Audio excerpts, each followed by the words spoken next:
Hello and welcome back. We're going to pick up from where we left off. We're going to jump into domestic trucking, but we're going to talk about FTL, which stands for full truckload. Now, a full truckload shipment takes up either the entire trailer or takes up the majority of the trailer. And it is one single customer that is utilizing the truck space. Now an FTL is either in an enclosed box trailer or a flatbed trailer. And we're going to go over what those two look like so that you get a better understanding of just the concept, what they look like.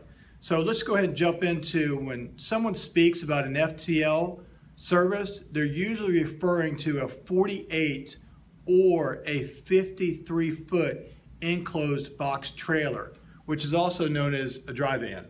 So it's right here in this picture, right up here at the top. So it's enclosed, it's a box, no elements can get to it, cargo is pretty safe in there. What's the usage? What is the most common cargo that's carried inside of a dry van?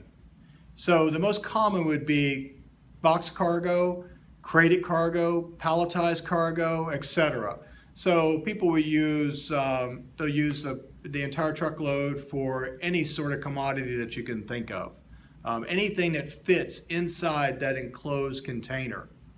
So a 53-foot trailer will hold up to 45,000 pounds and it will hold 26 pallets, and that's standard pallets. So 26 pallets will fit in there side by side.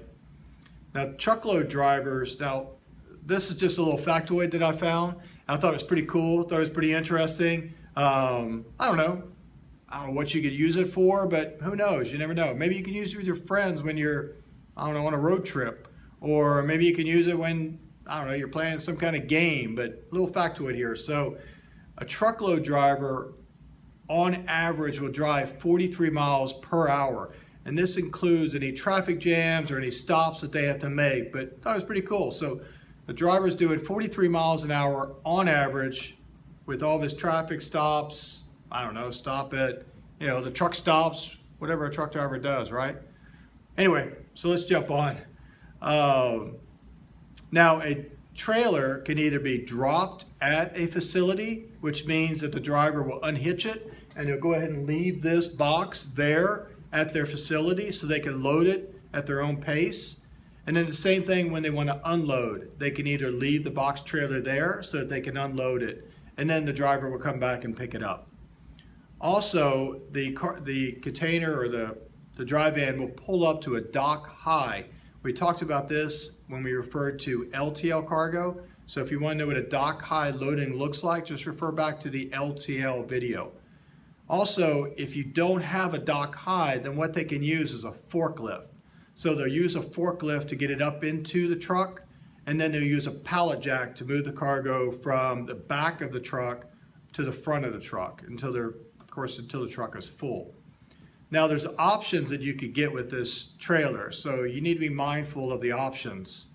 Now you could get lift gates, which typically are not on these. You have to request them. So it's a question that you want to have the conversation with your customer if they need a lift gate, or if they want roll-up doors, or if they want swing doors, or if they want a food grade box. Now a food grade means that they just did extra cleaning on it. They typically will steam it, get it ready, so if there's any kind of food articles that are going inside the box van, that it's clean, then nothing's going to get contaminated. And then also a pallet jack. Do they need a pallet jack? If they need a pallet jack, then they need to request it, and we'll have that ready in the truck for them. So these items that are being requested are all additional cost. So just like in LTL cargo, in FTL cargo, the cargo is going to move on a bill of lading. So it's referred to as a BOL. Okay, now the bill of lading is something that we will provide. We'll give that to the truck driver. The truck driver will take that with him or her when they go to facility. So the exact same thing in LTL, but this is just taking up the entire truck.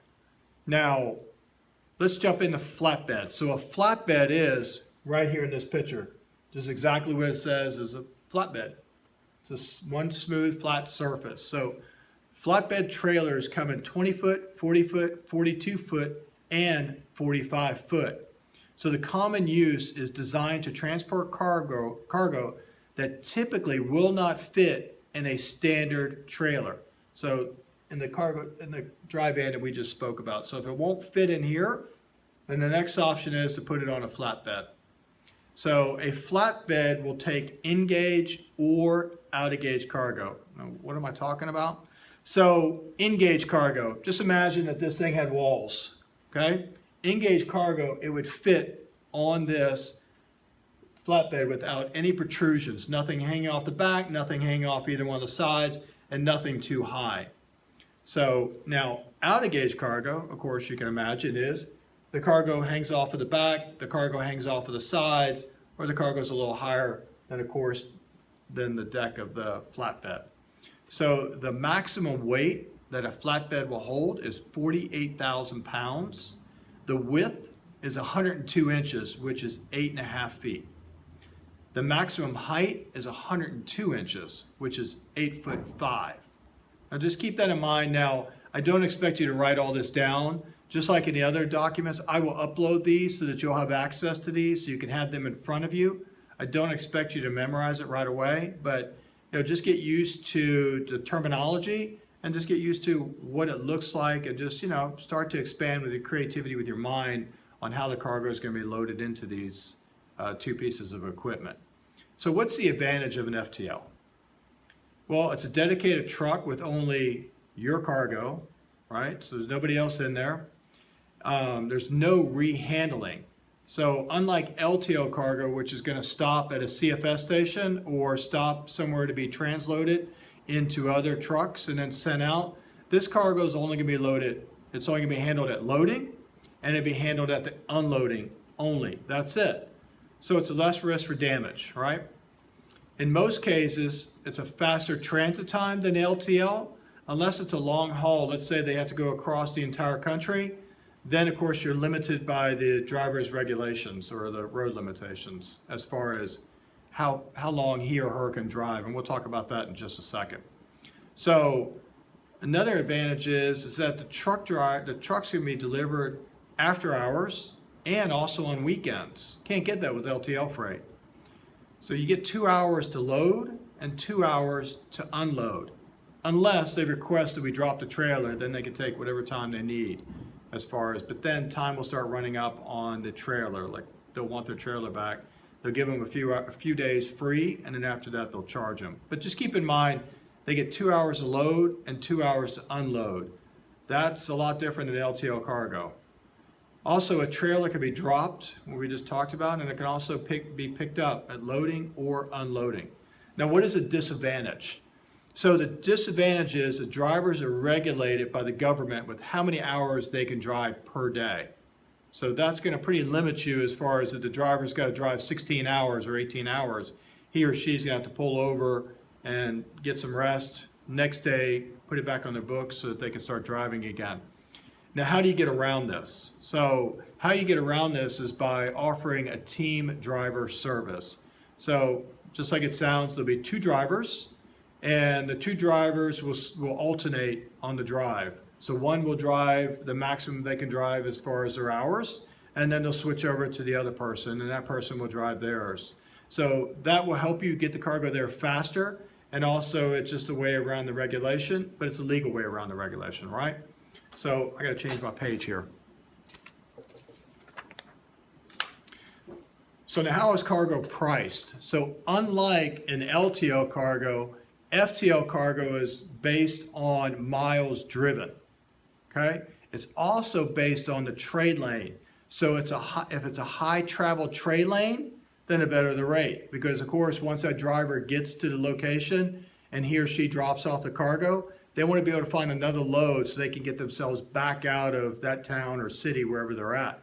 So if it's a low traveled area, meaning that, it's not commonly traveled, typically the rate is going to be higher, even if it was less miles than another one, just because now they have to work harder to try to find themselves a load to be able to get themselves back out.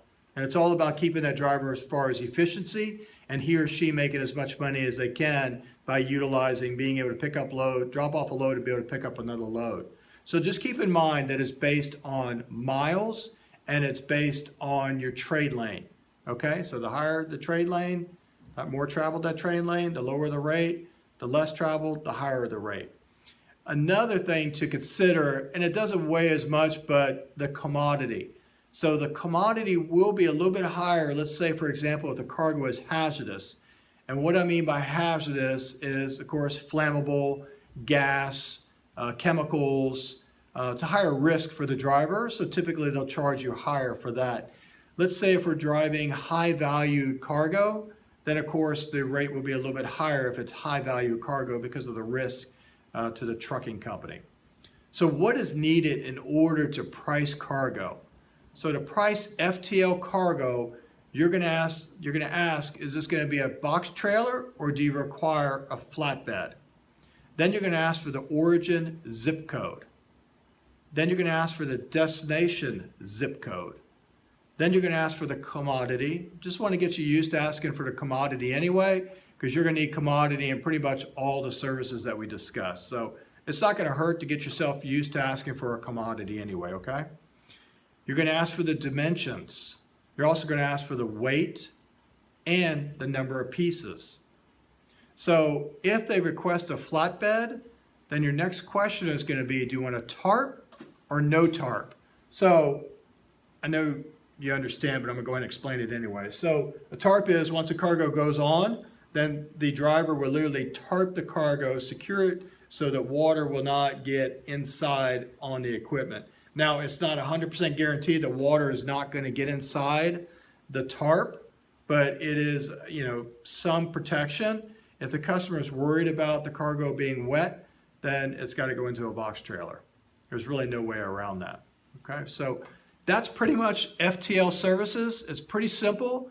I want to keep it simplistic for you. It's any cargo that's going to take up a full truck or take up the majority of the trailer. And we're referring to a dry van or we're referring to flatbeds. Now, on our next section, when we come back, we're going to talk about special trailers. Now, this gets kind of exciting because now you can start handling cargo that's oversized. And that's where the money really is at when you start handling those kind of goods. Plus, it's, I don't know, it's a little challenging and it's fun. Yeah, it's a little more exciting than just moving a pallet or a few pallets. But now you kind of get to start moving some big, large machinery. So we'll see you when we come back. Thank you.